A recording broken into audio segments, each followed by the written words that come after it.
kecil lagi Tini minat ke arah pengacaraan, hosting MC. So, lakonan ni sebenarnya secara tak langsung.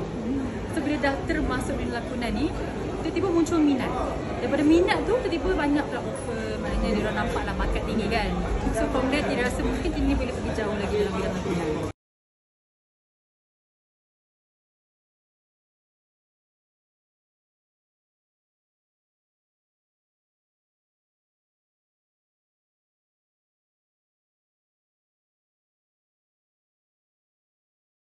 Alright, so beauty tips adalah jaga makanan yang sihat-sihat saja. Daripada segi skincare pula, Tini amalkan secara organik.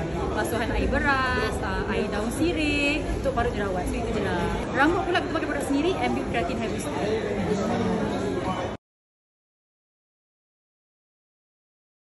Perkembangan terbaru ini baru sahaja habis shoot drama RTM, Rindu Medina, 13 episod.